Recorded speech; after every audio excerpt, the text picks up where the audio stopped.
Ito yung kabuuan ng context ng Book of Romans. At dapat nating malaman muna yung konteksto para higit nating maintindihan. Kasi dati, nasanay kami pagpulot ng isang talata, ipapaliwanag namin ayon sa aming sariling pangunawa.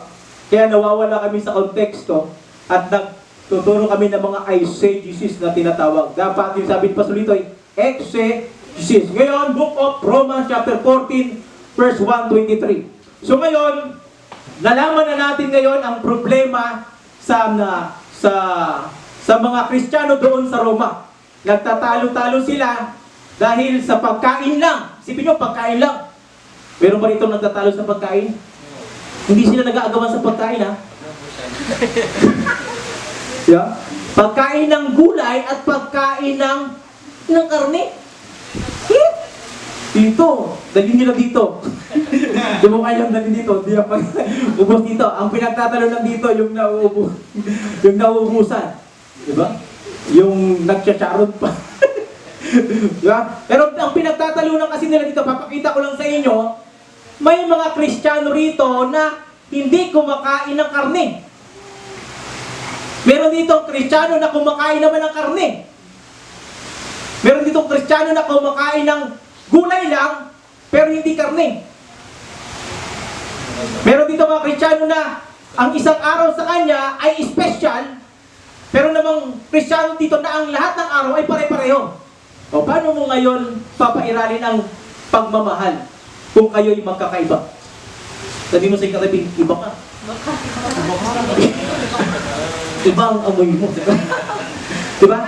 Pero ito nga ang purpose ni Pablo dito na patuloy na pairalin ang pagmamahalan. Patuloy na pairalin ang pagkakaisa. Patuloy na pairalin na mabigyan ng kaluguran ang Diyos kahit tayo ay iiba. Pero bukod sa bago tayo, sila muna. Alamin natin.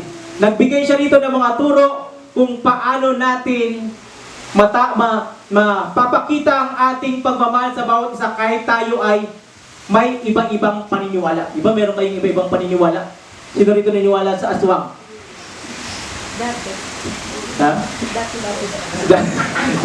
Dati. So, may iba-iba rin tayong paniniwala. Pero dito, papakita ko sa inyo, sa Romans chapter 14, tinababasahin ko sa inyo. Sa Romans chapter 14, one of the way to live Christian liberty out of love is, sabi ni Pablo, is to accept. Yun. Accept the weak and faith. Pakita ko sa inyo. Accept. Pakita na hawak niya yung Bible nyo kasi ang hawak ko rito ay kinuha yung King James kasi nahanap ko yung eksaktong mga salita. So sabi nito, para ipakita mo, sabi ni Pablo, ang pagmamahal mo, ang paggamit mo ng kalayaan ng may pagmamahal sa iyong kapatid na iba sa iyo, kailangan tanggapin mo ang mahina sa pananampalataya. Basahin nyo nga, accept, lubat na agad. Diba? Hello, kasi sinugyan ni Jillian P. Paraning, hanggang number 2 lang ako eh. Pero kahit wala yan, mas mahaba yung ako. So, sabi nito, accept the weak in faith. Tanggapin ang mahina sa pananampalataya. Ito basahin nyo. Babasahin ko sa inyo. Sabi sa verse 1, tanggapin ninyo ang mahina sa pananampalataya, datupwat huwag upang makipagtalo tungkol sa mga bagay na may pagtatalo. Yung binabasa ko yan, parang gulo. No? Mga bagay na may pagtatalo. Sa English yan, accept na those who are weak in faith. Concerning yung tinatawag na disputable matters, meron kasi mga bagay ng pagtatalo. Kaya kinuha ko yung King James eh. Ano yung mga bagay ng pagtatalo? Ito yung pwedeng pagtalunan ng mga Kristiyano na hindi naman, na wala namang kinalaman sa kanilang pananampalataya tulad ng pagkain. Dito. Tulad ng pag-inom ng alak. Tulad ng mga araw na special sa kanila. Magtatalo-talo sila dyan. At sabi ni Pablo, tanggapin mo ang mahina sa pananampalataya. Sino yung mahina sa pananampalataya? Sabi ko, sino ba itong mahina sa pananampalataya? Ito ba yung madaling matukso? Ito ba yung bagong Kristiyano? Sabi, ito ba yung bagong Kristiyano? Ito ba yung matagal na? Pero lagi pa rin late? Ito ba yung mahina sa pananampalataya? At yung pinag-aralan ko ito, yung mahina sa pananampalataya ay hindi ganun. Ang tinutukoy palang mahina rito sa pananampalataya, yung mga Kristiyano na ano, ang kinakain lang ay gulay. Kakain ako ng baboy. Kakain na. Ha? Ay, Pata. Yung bata. Tama. Pero meron namang tinatawag na malalakas sa pananampalataya. Sabi ito, strong in faith. Yung isa, weak in faith. Sabi ko, strong sa weak. Pero hindi ito ibig sabihin na ikaw ay mas superior spiritually. Ang context, pag kayong maliligaw, kasi baka pag naligaw kayo rito, hindi nyo maintindihan ng lubusan. Kasi yung binabasa-basa ko, merong malalakas sa pananampalataya, merong mahina sa pananampalataya. Dahil yung mahina sa pananampalataya ang kinakain ng gulay. Meron pa ba rito na umiiwas pa sa baboy? Hindi, meron pa ba rito na alam mo na. ayaw kumain ng mga karne? Ayan, papakita ko sa inyo. Ngayon dito, yung malakas naman sa pananampalataya, kumakain siya ng karne. Eh di ba naghalo nga, ano ba yung mga batas ng mga Hudyo? Di ba ang mga Hudyo, meron yung mga Jewish na dietary laws na natawag, meron silang bawal kainin. Alam mo yung bawal kainin sa mga sa mga Hudyo? Ha? Yung dugo. Di ba? Yung dugo, dinugoan ba yun? Dugo. Yung mga walang kaliskis. Tapos yung mga biyak yung muso. Tapos yung hindi, ngumunguya. Kaya yung baboy, pagkain yan, biyak yung ano niya, pero pag kumain niya, lunok agad. Diba? Ngayon, tinanong ko yung sarili ko, paano naging mahina sa pananampalataya yung kumakain lang ng gulay? At paano yung kumakain ng karne ay malakas? Ganito yan mga kapatid. Mahina sa pananampalataya sa in a sense na hindi niya pang lubos na unawaan yung Christian liberty. O, di ba? Hindi niya pa, limitado ba yung kanyang pagkaunawa sa kalayaan niya kay Kristo? Dahil yung malakas, sabi yung malakas ako, yung malakas kay Kristo, yung malakas sa pananampalataya, sabi ko sa'yo kahit ano kakainin yan. Kasi lahat dyan malinis. Kasi alam niya na ang lahat ng nilikha ng Diyos ay malinis. At pag kinain niya yan, pinagpapasalamat niya nga sa Panginoon. O ngayon ang problema ngayon yan, magkakaroon ng tension. Magkakaroon ng conflict. Hindi niya tatanggapin yung kapatid niya, bakit hindi ka kumakain ng karne? Ano sabi niya sa'yo? Bawal. Ha? I-despise ka niya, hahamakin ka niya, bakit hindi ka kumakain ng karne, bakit gulay yan? I-despise ka niya, i-look down ka niya. Pero pag yung kumakain ng mga karne, nakita niya yung kumakain ng gulay, sasabihin niya. Kapag nakita ng kumakain ng gulay, kumakain ng karne, sabi niya, bakit ka kumakain ng karne? Kasi lahat yan! Ano? Diba? Kasi yung siya'y muling nabuhay, sabi niya sa kanyang mga alagad, Peace be with you. Bakit? Hindi niya sinabi na, bakit kayo nagtatago? Bakit kayo nagtatago? Bakit kayo nagkukulong dito? Hindi niya pinangilang loob ng kanyang mga alagad. Sabi niya, peace be with you. Sumain niyo ang kapayapaan. Dahil si Jesus ay prinsipe ng kapayapaan. Kaya kung meron tayo itong ipe-pursue rito, sabi sa English yan, we must pursue. Sa ibang salin, we must make every effort na ang kapayapaan at yung kalakasan ng bawat isa ang maitaguyod sa ating kalagitnaan. Amen. Kasi likas tayong mga makasarili. Sa ating nature, gusto natin lagi yung para sa atin. Yung kabig tayo ng kabig. Diba? Kahit sa mga Kristiyano, marami pang mga makasarili. Pagkainan, mauna siyang kakain. Pag-uwian, una na siya doon para hindi makapag-ingin. Buti meron kayo ditong mga isama niyo ba ako mamaya sa hukasan ng plato? Uwi na kagad. Yeah. So, pero natutuwa ko sa gawa ito dahil naramdaman ko yung pagmamahalan. Nasisense ko talaga yung pagmamahalan. Although hindi naman mawala talaga yung mga differences, yung mga conflicts talaga. Pero I can feel the love in the air. Yeah. Nararamdaman ko yan. Kaya na mahalaga na patuloy natin palakasin yung ating kapatid at patuloy natin panatiliin ang kapayapaan ng buong gawain ng ating Panginoong Jesucristo. Isang tabi na natin lahat ng mga bagay, ng mga pagtatalo na wala namang saysay, bagkos lagi natin isipin yung kapakanan, lalo na lang mahihina sa pananampalataya. Huwag kayong mga-api. Kaya ang pangalan ko, Bayani, ayoko yung may nakikitang inaapi. Ayoko talaga. Mas lalo akong napuprovok pag meron nakikitang naapi. Ayoko sa church na merong yung naisang tabi, nagkakainan dyan, nagkukwentuhan, at merong isang nakaupo doon, walang kumakausap. Kaya sabi ko sa kabila, bagong manampalataya. Walang lumalapit. Walang kumakausap.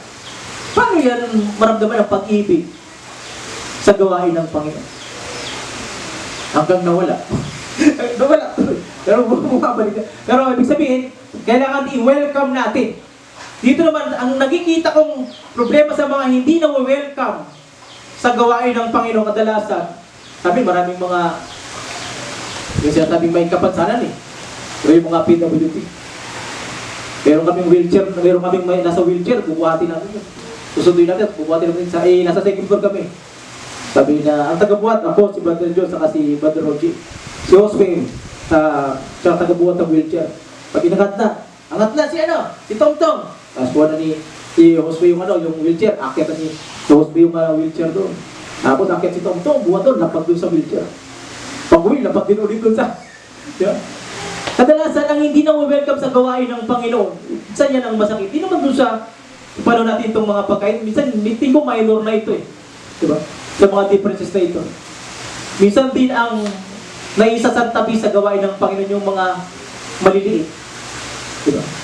Yung mga na mahihina. Kailangan yung mga bagong mananampalataya, pagpakitaan talaga natin ng lubos na pagmamahal at pagkalinga. Pag nagagawain tayo, naggagatring, tingnan nyo, ang nasa paligid nyo, baka meron dyan, nasa sulok, tumiyak, walang kumakaw. Hindi niya maramdaman na wini-welcome siya sa gawain ng Panginoon. Pero ba dito niyan? So, let us build up one another. Let us pursue peace and mutual edification. Dahil sabi nito na huwag mong sirain ang gawain ng Diyos dahil lamang sa pagkain. Tunay ng lahat ng bagay, verse 20, ay malinis na tapat masama sa taong kumain ng may katitisuran. Mabuti na huwag kang kumain ng karne, uminom ng alak. Sino rito uminom ng alak? Pero dito uminom ng alak.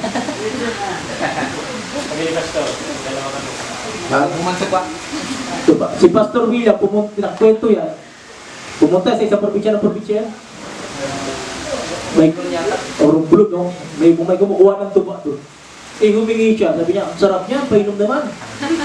Pag-inom niya ngayon, isang baso isang shot lang, ubos ka agad Kinabukasan, kumalat ang chismis. Si Pastor William na may isang lasinggerong pastor. Isipin mo yan, di ba?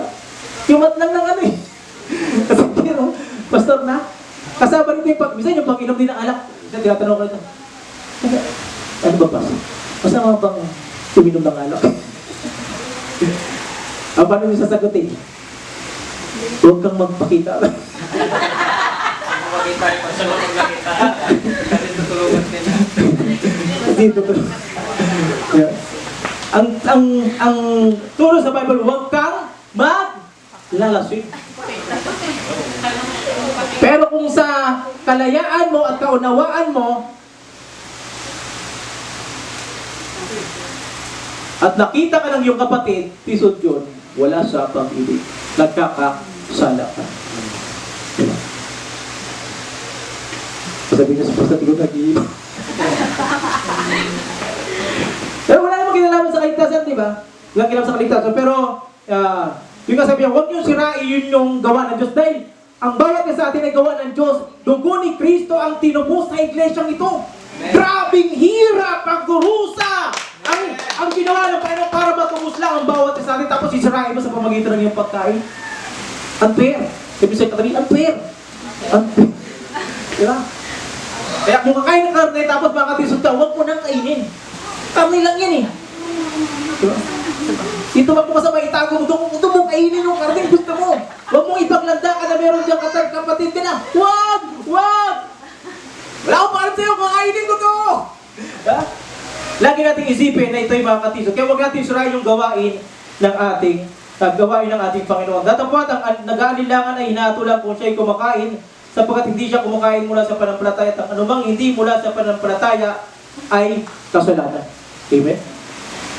Naintindihan niyo ang ginawa mo na hindi batay sa pananampalataya mo ay pagkakasala. Kung ikaw ay sinabi mong masama sa iyong pagkain ay marumi sa'yo, tapos kinain mo pa, di nagkasala.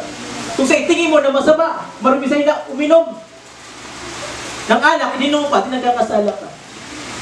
Dapat tiyakin mo ang iyong conviction. At itong magandang attitude, tuturo ko sa inyo sa dulo. Ito ang magandang attitude. Sa panghuli, act in faith. Sa 22, ang iyong pananampalataya tungkol sa mga bagay na ito ay ingatan mo sa iyong sarili sa harapan ng Diyos. Kung meron kang ganyang conviction, kumakain ka ng ganyan, umiinom ka ng ganyan, ikaw at ang Diyos na lang ang dapat nakakaalam. Dahil kung sa ginagawa mo nila, alam mo, dahil malaya ka kay Kristo na gawin yung bagay na yan, pero merong nagkakasala sa ginagawa mo, nagkakasala ka rin. Okay. Kaya gawin mo lahat yan ang ayon sa iyong pananampalataya. Amen. Mag-expert ka ba? So, pero nahuli na, nasa dulo na ako. So, application, sabi nito, kasi medyo mahaba talaga mga kapatid, kaya dinilisan ko na rin application. Ngayon, sa accept, sabi nito, accept na tayo application. Basahin nyo nga, tanggapin ang Kapatid, tuloy-tuloy. huwag agad pumatol o manghamak sa kapatid na may ibang conviction sa mga disputable matters. O, di ba? Sinabi natin yun. Disputable matters. Sana naiintindihan niyo ibig sabihin ng disputable matters. Mga bagay na may pagtatalo. Ang example niyan, pagkain, inumin, yung mga pista, yung mga araw na tinatangi. Yan ang mga disputable matters. Pangalawa, appear, pakibasa. Panindigan ng iyong conviction. Maging lubos na kumbinsido sa iyong panindigan at gawin ko na may pananampalataya sa harap ng Diyos. Yan. Pangatlo, avoid. Iwasang. Maging katapisulan. Okay, kayo naman, sa kita natin. Okay. Huwag gamitin ng iyong Christian freedom sa paraang magiging dahilan ng pagkalisod o pagkahina ng ibang pananampalataya. Di ba? Iwasan. So lumalabas sa Christian liberty, yun lang. Gamitin nyo yan na hindi matisod ang inyong kapatid dahil na yung mahihina pa sa pananampalataya. Pang-apat, kumilos sa halip. Sa halip na Ipilit ang iyong karapatan, piliin ang pag-ibig, kapayapaan, at pagpapatubay sa pag-ibig. Yun, hindi ko ito maunawaan dati. Kasi, ang alam ko, pag karapatan ko ngayon. Kaya minsan, yung paglago natin sa pag-unawa, unti-unti rin talaga, kahit mga pastor na kami, yung progression, pero hindi talaga eh. Kasi alam ko, pag karapatan ko ito, pag malaya ako ito, pwede kong gawin ang lahat ng karapatan ko ito eh. Kaya kasi sinabing karapatan eh. Pero hindi pala ganun. Pwede mo palang isang tabihan. Itabi mo yung karapatan mo. Kaya sabi ni Jesus, di ba, bagamat siya ay Diyos, di ba? Tinubad niya yung kanyang karapatan bilang Diyos. At naging alipin para sumunod sa kalooban ng Ama. Di ba? Kaya yung mga karapatan natin, isang tabi natin para sa ikatitibay ng ating kapatid. At panglima, advance, pakibasa po. Unahin ang kaharian. Huwag gawing sentro ng Christian life ang pagkain, inumin o personal preferences. Unahin ang kabutiran, kapayapaan, at kagalakan sa Espiritu Santo. Yan, meron kayong natutunan niya. Bilang conclusion, Christian unity does not require identical opinion. We have Christian unity, pero it doesn't mean na lahat tayo ay pare-parehas sa ating personal conviction. Always remember that may mga bagay na dapat ating panindigan ng buong tapang. Ito yung tinatawag ng mga essential. Kasi baka isipin nyo, so lahat pala ng bagay pwede nating isang tabi, hindi. Secondary issue ang tawag yan. Yung mga non-essential, tulad dito, si Pastor William, meron siyang, bilang pagtatapos, meron siyang church na nag-request sa kanya na siya muna maging pastor dahil na wala yung pastor. Siyempre, pagdating niya doon, tingnan niya yung kinausap niya mga magagawa, manghamak, magparaya, kaysa ipilit ang kalayaan, magpatibay, kaysa makatisod, magmahal, kaysa makipagtalo, more grace, less debate. Palakpakan natin ang ating Panginoon. Okay, nalangin na Diyos namin ang mga banal makapangyarihan sa Lord. Salamat, Panginoon, sa mensahe mo, Lord, sa umagang ito. Ako po'y umaasa na kahit pa paano na unawaan nila, Panginoon, ang kalayaan namin kay Kristo, Lord God. Na ito, Panginoon, ay pinapamahalaan ng iyong pag-ibig ko, Diyos, upang ang mataguyod namin ay ang kapakanan ng aming kapatid, ang kaluguran ng iyong pangalan sa iyong gawain, Lord God, at ang kapayapaan, O Diyos, ang siyang maghari sa buhay ng iyong mga anak, Lord God. Pagpalain mo po ang bawat isa at ang iyong banal na spirito, ang patuloy, Panginoon, na gumabay sa iyong mga lingkod na narito upang lubos nila pong maipamuhay ang kanilang kalayaan kay Kristo na merong pagmamahal, O Diyos, at patuloy na ikaw, O Diyos, ang maitaas, makilala sa kanilang mga buhay at sa gawain mo ito sa pangalan ng aming Panginoong Jesucristo. Ang lahat ay magsabi, Amen! Palakpakan natin ang Panginoon.